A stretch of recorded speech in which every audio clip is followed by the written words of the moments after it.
நம்ம எல்லாரும் எஸ்டிஆரோட இந்த ஒரு மீமை பார்த்துருப்போம். எனக்கு மேட்ச் வராது, ஏன்னா எனக்கு மேட்ச் வந்தது.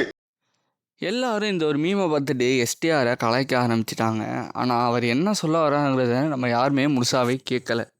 அப்படி அவர் என்னதான் சொல்கிறாருங்கிறத நீங்களே கேட்டு தெரிஞ்சுக்குங்க. 4+4 into 3+3 is equal to போது டப்புன்னு ஒரு போய் யோசிப்பான்.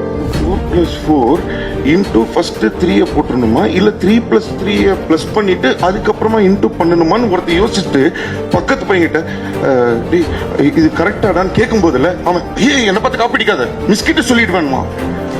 ஏண்டா ஸ்கூல்லயே இன்னொருத்தனுக்கு சொல்லி கொடுக்க கூடாது, இன்னொருத்தனை பார்த்து பொறாமப்படணும்னு ஃபர்ஸ்ட் ஸ்டாண்டர்ட்லயே புள்ளைய சொல்லி கொடுக்க நம்மளே கொண்டு போய் சேர்க்கிறோமேடா. அவன் நாளைக்கு எப்படி வந்து நல்லவனா வளருவான்? எந்த புள்ள ஃபர்ஸ்ட் சொல்லிச்சு உடனே அந்த டீச்சர் இதான் ஹைலைட். இதுல நீ சொல்லுப்பா யார் அந்த பக்கத்துல மறைச்சான் பாருங்க அவனை. மேம் என்னை பார்த்து காப்பிடிக்க நினைச்சா மேம். ஆனா அந்த பையன் கேக்குறான், இல்ல மேம் அந்த 4+4 into அந்த 3+3 நீ பேசாத இங்க வா. காதை பிடிச்சி திருவி வெளியில கொண்டு போய் முட்டி போடுவான். முட்டி போடு டான்ஸ் பாட்டு. அந்த புள்ளை எவ்வளவு ஒழுங்கா பிடிக்கணும்.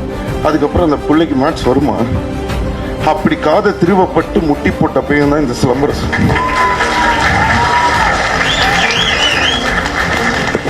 எனக்கு மேட்ச் வராது, ஏன்னா எனக்கு மேட்ச் வந்தது. ஆனா என்ன வர விடாம சொல்லி கொடுக்காம பண்ணது நீங்க. ஆனா எனக்கு ஆடவும் வராது, பாடவும் வராது, நடிக்கவும் வராது. ஆனா என் பிள்ளைக்கு வரும் நம்பி சொல்லி கொடுத்து இன்னைக்கு இந்த இடத்துல நிக்க வச்சவன் என் தகப்பன்.